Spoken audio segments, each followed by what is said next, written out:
Hello friends, David Roy Newby here, author of the bestseller Beyond Billions and founder of LegacyBuilders.co, the program that helps you use Solomon's trillionaire wisdom to create intentional success for the next 3 to 5 generations of your family using King Solomon's wisdom that helped him create $4 trillion of wealth.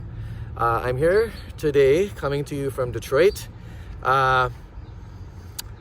in front of a beautiful factory here that's actually being used, which is cool.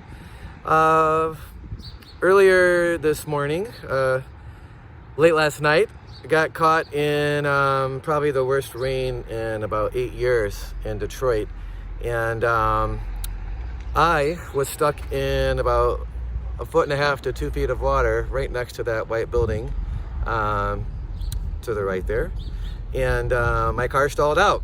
It's my trusty steed. As you can see here where the grass is, it was about 18 inches high. Water came in inside, flooded the back and the floor. I called AAA, set a half-hour wait, went and did my AAA request, and within 20 minutes, no alert like, hey, so-and-so towing company is coming to get you. So in the meantime, my car started acting really weird electronically. My driver's side seat started to move forward, and literally it was trying to crush me against the steering wheel. And so I was pushing this top part back with my shoulders, and then the car started making weird clicking noises. You ever had your solenoid go out? It was making weird clicking noises, like, you know, something electrically could go bad. So in the middle of a crazy downpour, I took the key out of the ignition, put the driver's side window down, and crawled out of my car, Dukes of Hazzard style, and then was able to reach my finger in and get the window to go back up so it didn't get totally rained on inside in the middle of a torrential downpour. So for the first couple minutes after that, I was pretty frustrated. You know, I was like, hey, my car might be totally lost, you know, if the computer gets damaged. You know, no one wants to have an $8,000 loss out of the blue, just getting caught in the middle of some rain, driving home after a very fruitful day of work.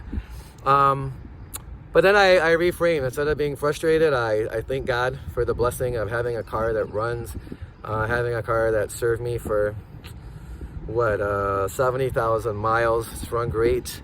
I chose to thank God for the rain. Chose to thank God for the fact that I'm healthy, you know, that I could climb out of my car. I didn't get pinned against my steering wheel. Went to a gas station a block away, right over there, and helped a young lady whose car was stuck in the middle of the intersection in the water, pushed her car out. And reciprocity came along really quick because I called 911 and didn't know when, you know, Detroit police officer or a tow truck might show up to get me out of the water before my car was completely waterlogged. And walking over to my car, the lady said, oh, I'll help you push your car out. And 2 guys that helped push her car, they came to help push mine. Right when we get to the car, which by the way, the car wouldn't open. So I was like, man, I got to be able to get the car open to put the car in neutral and push out of the water.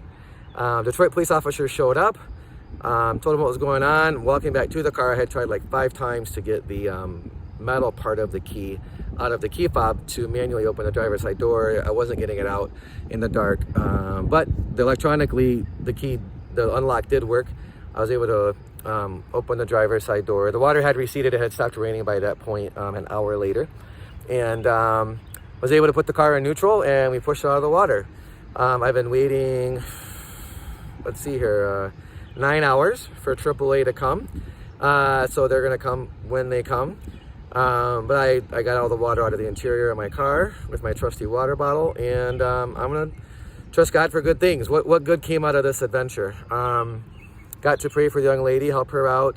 Another lady came into the gas station barefoot. Her car stalled out. There's like literally 200 cars within a half mile of me who all got stuck in this water like I did. It was her birthday. She was on the verge of tears. She had no shoes. So I gave her my trusty Filipino flip-flops and forgot. But when I got back to my car, I walked here barefoot and praise God, did not step on any broken glass. And there's several homeless people who live in a shelter right next to here. A lot of broken alcohol bottles. I miraculously avoided all of those in the dark. And remember that I have some trusty tennis shoes in my trunk because I'm always ready to go skateboarding with my son. So too much detail on this video. I'll just end it with, in any situation, you can choose to complain, or you can choose to, as Marshall Silver says, find your life interesting and deal with what emerges. I chose gratitude. I chose to look at opportunities to serve other people, and those opportunities showed up in abundance. And I got to pray for the guy who works at the gas station, who's worked the last 60 days straight, 12 hours a day with no day off. So all in all, no matter how bad you have it, whether you're on the verge of death, or you have a relative on the verge of death, or you're in an abusive situation, or whatever it is, there's always someone who has it worse than you. So I would encourage you, choose to be grateful for the blessings you have and whatever challenges you're facing. Look to serve other people. The fastest way to reframe and get out of woe is me pity is to do something productive for other people. I was able to do that, and I feel great. My car might be toast. It might not. It might just dry out, and my computer might be fine, and my car, all it might need is a little new oil and new transmission fluid if there's water in the engine, and it'll be back as good as before, as long as I vacuum it really good and don't get any moldy smell inside. So God bless you, friend. May God bless you in your endeavors. Choose to step up your commitment to upgrading your frequency. Choosing joy and gratitude and service are like some of the highest frequencies you can operate at, and it's very good for your health. It makes you feel great to serve other people, so I had a great opportunity to do that the last 9 hours in Detroit. So God bless you, friend. Yeshua shalom to you. May the peace of Jesus guard your hearts and minds as you choose gratitude. And I encourage you, we're just wrapping up the end of June, the first half of 2021. I encourage you, commit to upgrading your level of gratitude and service to others in the second half of 2021. And I'm sure amazing things will happen when you do that. God bless. Bye for now.